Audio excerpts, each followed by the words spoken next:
जय हिंद दोस्तों, आज हम लोग डिस्कस करेंगे भारतीय न्याय संहिता 2023 का एक इम्पोर्टेंट सेक्शंस के ऊपर, क्योंकि आजकल इसके ऊपर प्रदर्शन हो रहे हैं। तो हम लोग को जानना जरूरी है कि ये जो सेक्शन है उसमें क्या मेंशन है। तो इसको जानने से पहले हम लोग के कुछ इम्पोर्टेंट वर्ड हैं, उसको समझना पड़ेगा इस सेक्शन को समझने से पहले। तो हम लोग जानेंगे कि रस एक्ट क्या होता है।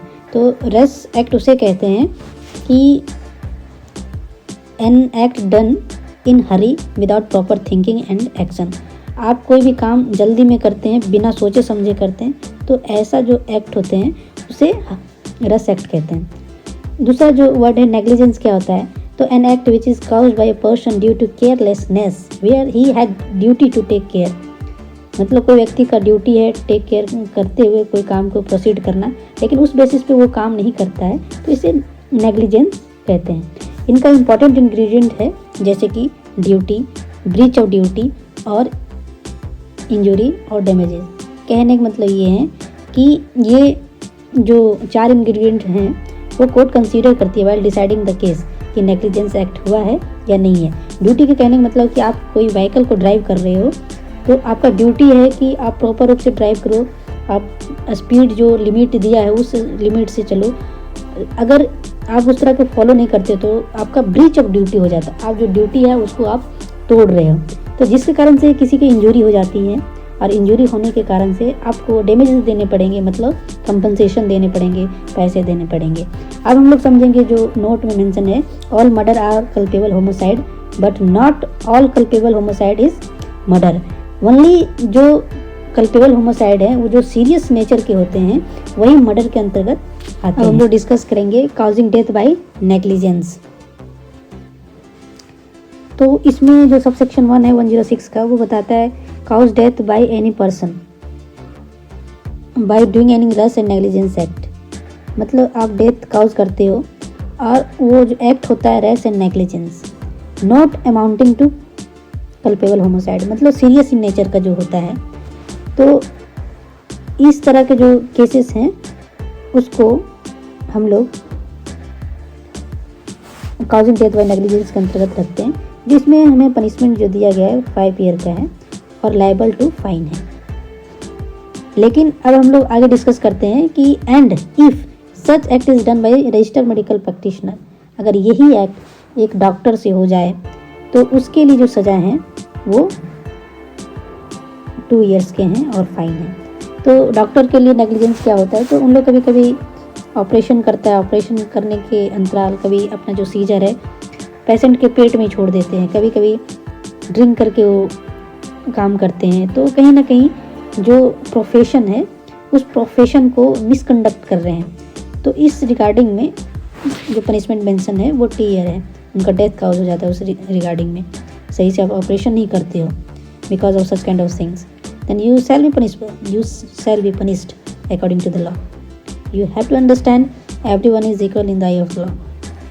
Now अब एक्सप्लेनेशन को हमको समझना पड़ेगा कि एक्सप्लेनेशन क्या बताता है।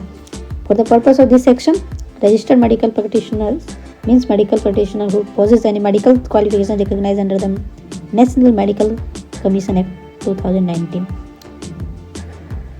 रजिस्टर्ड मेडिकल प्रैक्टिशनर किसको कहेंगे, जो रिकॉग्नाइज है नेशनल मेडिकल कमीशन एक्ट 2019 के अंतर्गत, and whose name has been entered in the national medical register, उसका नाम नेशनल मेडिकल रजिस्टर में या स्टेट मेडिकल रजिस्टर्ड में मेंशन है। तो ऐसे व्यक्ति को हम लोग रजिस्टर्ड मेडिकल प्रैक्टिशनर कहते हैं। अब हम लोग सब सेक्शन 2 के ऊपर हम लोग डिस्कस करेंगे। तो सब सेक्शन 2 बताता है कि cause death of any person by rus and negligence driving not amounting to culpable homicide, escape without reporting the police station or magistrate soon after the incident।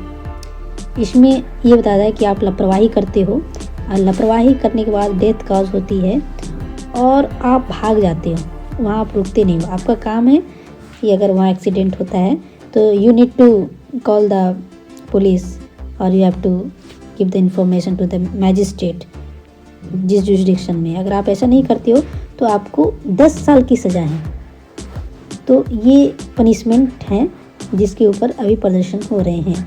लेकिन अगर सरकार कोई लॉ बनाती है तो कुछ रीजन रहे होते हैं, रिकमेंडेशन रहे होते हैं, उसके बेसिस पे लॉ बनती है। अब हम लोग डिस्कस करेंगे कि पुलिस की क्या पावर है इस तरह के केस में। तो इसको समझने के लिए पुलिस की power in the case of the death cause in the by the negligence act, तो वो the first schedule of the Bharatiya Nagarik सुरक्षा संहिता 2023 में मेंशन है। उसमें सबसेक्शन 106 सेक्शन 106 का सबसेक्शन 1 में ये मेंशन है, काउजिंग डेथ बाय नेग्लिजेंस। अगर नेग्लिजेंस के कारण से अगर डेथ काउज होता है तो 5 ईयर का पनिशमेंट है और ये कॉग्निजेबल है, पुलिस अरेस्ट कर सकती है, बेलेबल है, पुलिस बेल भी दे सकती है और ये ट्राई होगा मजिस्ट्रेट फर्स्ट क्लास। अब हम लोग डिस्कस करते हैं उसी में जो प्रोवाइजो है कि causing death by the negligence by medical practitioner. अगर रजिस्टर्ड मेडिकल प्रैक्टिशनर के थ्रू अगर डेथ काउज होता है तो उस केस में 2 साल की सजा है, कॉग्निजेबल है, बेलेबल है और triable by the magistrate first class. अब जो लड़ाई है वो है सेक्शन 106 सब सेक्शन 2, जिसमें मेंशन है causing death bye rush and negligent driving of vehicle and escaping. आप डेथ काउज करते हो और वहाँ से आप भाग जाते हो, लापरवाही के थ्रू आप डेथ काउज करते हो और वहाँ से भागते हो, तो उस केस में आपकी 10 साल की सज़ा है, कॉग्निजेबल है, पुलिस आपको अरेस्ट कर लेगी। नॉन बेलेबल है, तो नॉन बेलेबल कहने का मतलब power to give the bail, आपको बेल कोर्ट में जा कर के लेना पड़ेगा और ये triable by the magistrate first class. Thank you so much.